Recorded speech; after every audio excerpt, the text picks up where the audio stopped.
उत्तर प्रदेश के सिद्धार्थनगर जिले के बांसी से एक बेहद चौंकाने वाली और गंभीर खबर सामने आई। यहां एक सरकारी अनुदानित मदरसे पर गंभीर आरोप लगे हैं, जिसने स्थानीय प्रशासन और पुलिस महकमे में हलचल मचा दी है। आरोप बच्चियों के साथ छेड़छाड़ और दुर्व्यवहार के हैं, जिसके बाद हड़कंप मच गया है। आप लोग आज इस मदरसे में आए हैं, यहाँ कुछ निरीक्षण कर रहे हैं, क्या है मामला? कई दिन से यहाँ पे पता चल रहा था कि कुछ यहाँ पर गड़बड़ चल रहा है। बच्चियों के साथ छेड़छाड़ होता है, ये लोग कैमरा बंद कर छेड़छाड़ करते हैं। आज हम घर से जा रहे थे, यहाँ पर आए अंदर तो देखे सारे यहाँ पर कैमरा बंद है हर जगह का। और इनके प्रिंसिपल को बुलाया जा रहा है, लेकिन वो आ नहीं रहे। यहाँ पर ब्यौरा मांगा जा रहा है, ब्यौरा भी नहीं दे रहे हैं। किस क्लास में कितने लोग पढ़ रहे हैं, नहीं पढ़ रहे हैं, क्या है, कुछ सब नहीं दे रहे हैं। अच्छा, तो आप किस हैसियत से किस पद पर हैं, कैसे आए यहाँ आए हैं, किस पद पर हैं आप? ये बजरंग दल के कार्यकर्ता पद्धति के हैं। मेरा नाम राहुल कुमार अग्रहरी है। मैं जिला सह संयोजक हूँ बजरंग दल का। और यहाँ पे हम अज्ञात सूचना कुछ हमारे मोहम्मदन भाइयों द्वारा ही मिली है हमें कि यहाँ पे अक्सर लड़कियों के साथ छेड़छाड़ होती है, यहाँ पे अक्सर गलत काम होते हैं। जैसा कि बाबा ने एक खुली वीडियो में मुझे ये बताया है कि मुझे यहाँ पे, मैं जब यहाँ पे गलत के लिए विरोध किया तो मुझे मारा पीटा भी गया।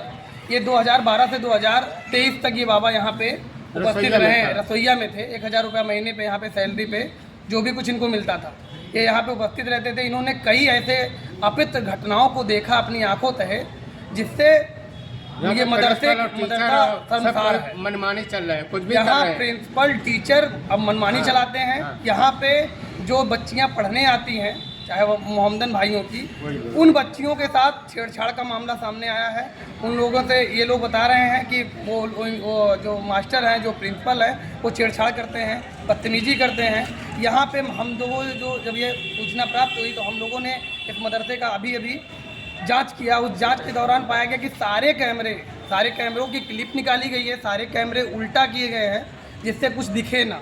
अच्छा, तो रात में ये बाबा ये भी यहाँ तक बता रहे हैं कि रात में वो कुछ बच्चियों को लेकर के इस मदरसे का प्रिंसिपल और इस मदरसे के जो कुछ अन्य टीचर हैं, वो साथ में सोते भी हैं। इसका इन्होंने खुले बाइट पे मुझे वीडियो तक दी हुई है, इसमें इन्होंने कहा है। और जैसा कि मैं सिर्फ और सिर्फ यहाँ के प्रिंसिपल से, यहाँ के जो भी कोई लोग हैं, उनसे यही चाहता हूँ कि वो अपनी पूरी सज्ञानता दें। वो अपने बारे में बताएं कि कितना यहाँ कितने बच्चों को पढ़ाया जाता है, कितने क्लास में कितने बच्चे हैं, क्या होता है क्या नहीं होता, और कैमरे क्यों उल्टे किए गए। सिर्फ इतना जानना चाहता हूँ। मारने का धमकी भी देते हैं, कोई कुछ बोलता है तो मारने की धमकी देते हैं, मारते हैं, मारने की धमकी। तुम्हारे ऊपर आँच नहीं आने देंगे, चाहे काठू लाश गिर जाएगा, ऐसा भी बोलते हैं, धमकी देते हैं। आप ये बताइए, आपका नाम क्या है और एक मदरसे के आप संस्थापक हैं, उसके अध्यक्ष हैं, तो क्या पूरा मामला है? लोग आरोप लगा रहे हैं कि यहाँ पर सुरक्षा व्यवस्था को लेकर के कोई कुछ है नहीं है, और दूसरी चीज़ यहाँ के कुछ हिंदू संगठन हैं और कुछ आपके बिरादरी के लोग हैं, वो इस तरह की बातें क्यों कर रहे हैं, क्या ऐसी वजह है? देखिए, सबसे पहले तो हम आपके माध्यम से ये बताना चाह रहे हैं कि हमारा नाम समीम अहमद है। मैं आपके इसी कस्बे के एक विद्यालय के अध्यक्ष के रूप में काम कर रहा हूं।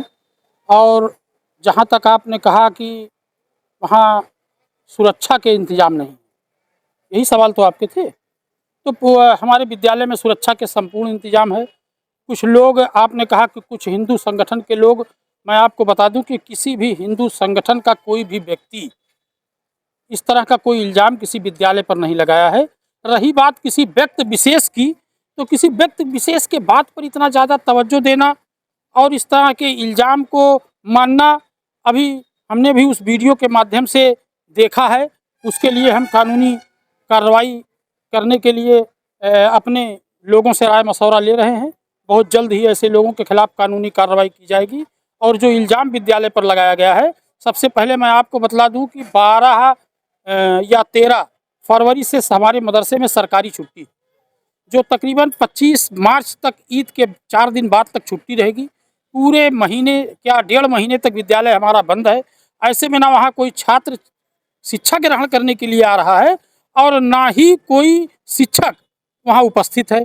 ऐसी दशा में बंद विद्यालय, महीने से बंद विद्यालय पर इस तरह का इल्ज़ाम लगाना। लोगों ने कहा कि यहाँ कैमरा टूटा है गेट पे लगा हुआ। हाँ, हो सकता है कैमरा टूटा हो, लेकिन वो कैमरा पूरी तरह से पारदर्शिता से लगा है विद्यालय में। अभी चूंकि रमज़ान का महीना चल रहा है, रमज़ान के महीने में हमारे विद्यालय कैंपस में ही मस्जिद है, जिस मस्जिद में 5 वक्त की नमाजें होती हैं, जिसमें बड़ी संख्या में हमारे समुदाय के छोटे छोटे बच्चों से लेकर और वयोवृद्ध तक के लोग नमाज पढ़ने के लिए आते हैं। जिसमें किसी बच्चे ने अगर शरारत करके कोई कैमरा डिस्टर्ब कर दिया तो ईद के बाद जब विद्यालय खुलेगा तो उसको दुरुस्त करा के ही पठन पाठन का कार्य शुरू कराया जाएगा। और जिस तरह का इल्ज़ाम लगाया गया है वो पूरी तरह निंदनीय है और वो पूरी तरह गैर जिम्मेदाराना है, इसमें कोई सत्यता नहीं है। अगर कोई सत्यता होती तो क्या किसी विद्यालय के बच्चे या किसी विद्यालय में पढ़ने वाले बच्चों के गार्जियन या किसी अन्य ने इसी तरह किसी व्यक्ति विशेष को, अभी थोड़ी देर पहले एक आदमी कह रहा था कि एक शौकत अली नाम का आदमी विद्यालय पर इल्ज़ाम लगाया है, इस तरह की बात। मैं आपको बता दूं कि वो 2014 से पूर्व में विद्यालय में रसोइया के पद पर काम कर रहा था।